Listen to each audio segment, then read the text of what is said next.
ఎర్రలు బారిన నేలలు వాస్తవం, కరెంటీ అని మాట వాస్తవం, 14 లక్షల వలసలు వాస్తవం. అధ్యక్ష, ఇవన్నీ కాంగ్రెస్ పాలనకు తార్కాణాలు అధ్యక్ష, నేను చెప్పడం లేదు అధ్యక్ష. ఎవరో కాదు అధ్యక్ష, గౌరవ ముఖ్యమంత్రి రేవంత్ రెడ్డి గారు మాట్లాడిన రికార్డు అసెంబ్లీలో. అధ్యక్ష, కాంగ్రెస్ పరిపాలన గురించి గౌరవ ముఖ్యమంత్రి రేవంత్ రెడ్డి గారు మాట్లాడిన మాటలు వారి మాటలు చెప్తా అధ్యక్ష. వారు చెప్పినారు రేవంత్ రెడ్డి గారు, ఇది 2014 25 జూన్ అధ్యక్ష. వారి మాటలు నేను కోట్ చేస్తా ఉన్నా, అసెంబ్లీ రికార్డ్ అధ్యక్ష. నేను చదువుకోవడానికి హైదరాబాద్లో ఉంటే నా తండ్రి గారు చనిపోతే మా గ్రామానికి పోయినాను. పద్ధతి ప్రకారం దాన సంస్కారాలు అయిన తర్వాత స్నానం చేసి ఇంటికి పోవాలి.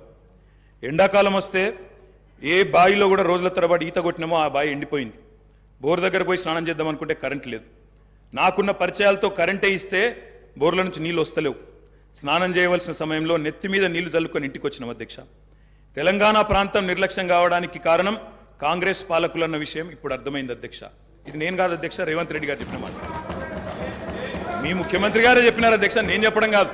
నేనేమంటున్నా అధ్యక్ష, మీరు దాచేస్తే దాగని సత్యాలు చరిత్ర అధ్యక్ష. ఇట్లా నిమిషానికి ఒకసారి ఇంటరప్ట్ చేస్తే ఎట్లా అధ్యక్ష?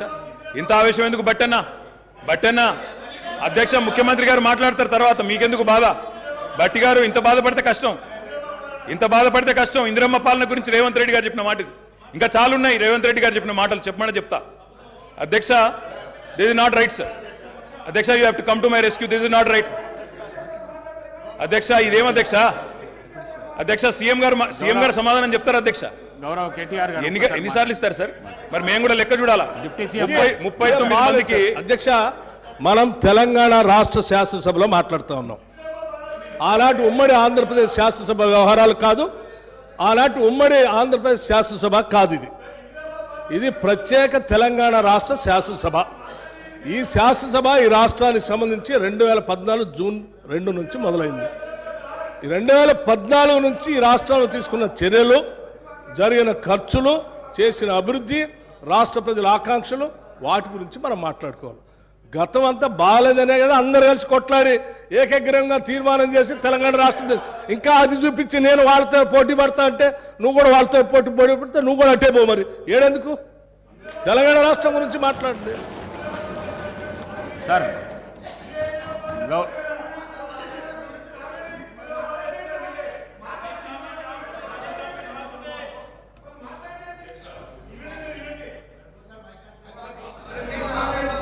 అధ్యక్ష, మాట్లాడండి అధ్యక్ష. ఇందిరమ్మ పాలన అంటే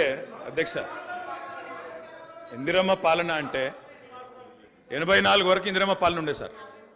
మరి ఇందిరమ్మ రాజ్యం తెచ్చినాం ఇందిరమ్మ పాలన తెచ్చినాం అంటే మరి ఇందిరమ్మ పాలన గుర్తు చేయాలి కదా సార్? ఇందిరమ్మ పాలనలో గంజి కేంద్రాలు ఉండేది గుర్తు చేయాలి, ఇందిరమ్మ పాలనలో కరెంటు లేనిది గుర్తు చేయాలి, ఇందిరమ్మ పాలనలో నిర్బంధాలు గుర్తు చేయాలి, ఇందిరమ్మ పాలనలో నియంతృత్వం గుర్తు చేయాలి, ఇందిరమ్మ పాలనలో ఎమర్జెన్సీ రోజులు గుర్తు చేయాలి, ఇందిరమ్మ పాలనలో ఆర్టికల్ 365 ఎట్లా యూజ్ చేసి ప్రజాస్వామికంగా ఎన్నుకున్న ప్రభుత్వాలను రద్దు చేసినో గుర్తు చేయాలి, ఇందిరమ్మ పాలనలో ఎట్లా ముల్కీ రూల్ను తుంగలో దొక్కినో గుర్తు చేయాలి, ఇందిరమ్మ పాలనలో ఎట్లా రాష్ట్ర ప్రభుత్వాలను ఒక నియంతలాగా శాసించినో గుర్తు చేయాలి, ఇందిరమ్మ పాలనలో ఎట్లా ఇంటింటికి తాగునీళ్ళు ఇవ్వలేని దుస్థితులను గుర్తు చేయాలి, ఇందిరమ్మ పాలనలో ఎట్లా అయితే గరీబీ హటావో అని నినాదం ఇచ్చి మర్చిపోయినో గుర్తు చేయాలి. రాజశేఖర్ రెడ్డి గారిని గుర్తు చేసుకున్నప్పుడు, కిరణ్ కుమార్ రెడ్డి గారిని గుర్తు చేసుకున్నప్పుడు వారు తప్పకుండా మేము కూడా అన్ని చెప్పాలి కదా సార్. పోతిరెడ్డిపాడు పొక్కదవి నీళ్లు తీసుకుపోతుంటే హారతులు పట్టిన వాళ్ళ సంగతి చెప్పాలా, హంద్రీనివాకు హారతులు పట్టిన వాళ్ళ సంగతి చెప్పాలా, తెలంగాణకు అన్యాయం చేసిన ప్రతి ఒక్కరి సంగతి చెప్పాలా? కేవలం సెలెక్టివ్గా తలుచుకుంటాం, ఇందిరమ్మ పేరు అవసరం వచ్చినప్పుడు తలుచుకుంటాం, లేకపోతే తలుచుకోమంటే ఎట్లుంటుంది అధ్యక్ష? కాబట్టి తప్పకుండా చెప్పాలా. చరిత్ర అనేది దాస్తే దాగేది కాదు అధ్యక్ష. ప్రగతి భవన్కు పోయి అక్కడ కేసీఆర్ గారి పేరు మీద మట్టి పూయంగానే చరిత్ర మరుగున పడిపోదు అధ్యక్ష. తప్పకుండా వాస్తవాలుగానే ఉంటాయి. వాస్తవం ఏంది అంటే 50 ఏళ్ల గోస తర్వాత కలిసొచ్చే కాలానికి నడిసొచ్చే కొడుకు కేసీఆర్. తెలంగాణ తల్లిని దాస్య శృంఖలాలు తెంచిన కొడుకు కేసీఆర్ గారు అధ్యక్ష. ఇవాళ వారు మాట్లాడినారు, గవర్నర్ గారు, మార్పు మొదలైంది, నిర్బంధం పోయింది అన్నారు. అవును అధ్యక్ష, మార్పు మొదలైంది, నిర్బంధం పోయింది. ఎప్పుడు పోయింది అధ్యక్ష నిర్బంధం? జూన్ 2, 2014 నాడు దాస్య శృంఖలాల నుంచి శ్రీశ్రీ గారు చెప్పినారు అధ్యక్ష, బానిసకొక బానిస అని. దరిద్రం ఏంటంటే అధ్యక్ష, గతంలో మనల్ని పీడించిన వాళ్ళు పోయినారు, కానీ వాళ్ళ పేర్లు తలుచుకునే వాళ్ళు ఇంకా అక్కడే ఉన్నారు అధ్యక్ష. అది బానిసకు ఒక బానిస అంటే కదా అధ్యక్ష. అధ్యక్ష ఇంకొక మాట చెప్పాలి అధ్యక్ష. అధ్యక్ష ఈరోజు గత 10 ఏళ్ళని మాట్లాడుతున్నారు. చెప్తాం అధ్యక్ష. విద్యుత్ సంస్థల గురించి చెప్తాను, ఇంకా చాలా విషయాలు చెప్తాను. మధ్యలో వారే ఇప్పుడు ఒక 15 నిమిషాలు డిస్టర్బ్ చేశారు. మీరు లెక్క రాసుకోవాలి. మీరు కూడా మేము 39 మంది ఉన్నాం, వాళ్ళు 64 మంది ఉన్నారు. మిడిసిపడుతున్నారు అధ్యక్ష. ఎంత అధ్యక్ష తేడా? 1.85% ఓటు మాత్రమే. 1.85%. అధ్యక్ష ఈ రకమైన మిడిసిపాటు మంచిది కాదు. గౌరవ కేటీఆర్ గారు, సబ్జెక్ట్ డీవియేషన్ కాకుండా నేనేం అవ్వలేదు సార్, ఆయన చెప్పిన దానికే చెప్తున్నా. మిమ్మల్ని అక్కడ కూర్చోబెట్టారు అంటే చెప్తున్నా అధ్యక్ష. ఎక్కువ తేడా ఏం లేదు సార్, మిడిసిపాటు వద్దని చెప్తున్నా సార్. అధ్యక్ష నీళ్లు, నిధులు, నియామకాలు ఇది మా ఉద్యమ నినాదం. దాన్నే అధ్యక్ష వారు సమాధానం ఎట్లా చెప్తారు చెప్పండి సార్. సమాధానం ఎట్లా చెప్తారు? Leader of the house. Speaker sir, కొంతమంది ఎన్ఆర్ఐస్కి ప్రజాస్వామిక స్ఫూర్తి అర్థము అవగాహన కాదు. మనం ప్రయత్నం చేసినా కూడా వారు తెలుసుకునే ప్రయత్నం చేయరు. ప్రజాస్వామ్యంలో 49కి 0 వాల్యూ ఉంటుంది, 51కి 100% వాల్యూ ఉంటుంది.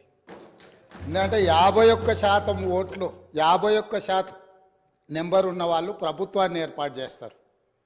49% ఉన్నవాళ్ళు ప్రతిపక్షంగా కూర్చొని ప్రభుత్వం తీసుకునే పరిపాలనలో నిర్ణయాలను, శాసనాలను సహేతుకంగా విశ్లేషించి సలహాలు, సూచనలు ఇస్తారు. సలహాలు, సూచనలు ఒకవేళ ప్రభుత్వము పెడచెవిన పెడితే నిరసనలు, ధర్నాలు, రాస్తారోకలు చేస్తారు. అవసరమైతే ఆమరణ నిరాహార దీక్షలు చేసిన కూడా సందర్భాలు ఉన్నాయి. ఆ స్పిరిట్ను తీసుకోవాలి తప్ప వాళ్ళు 64 ఉన్నారు, మేము 39 మంది ఉన్నాం, మేము అచ్చోసిన ఆంబోతుల్లాగా ఉన్నాం, మేము పోడియంలోకి వచ్చి కుస్తీలు కొట్లాడతాం, ఈ రకమైన భాష వారి గౌరవానికి కానీ ఈ సభను నడిపించుకోవడానికి కానీ సహకరించదు. రెండవ అంశం, పదే గత పాలన గురించి, గత ప్రభుత్వాల గురించి మాట్లాడుతున్నాను. సరే, వారు ఏం మాట్లాడతారో మొత్తం విన్నాక రిప్లై చేద్దాం అనుకున్నాను.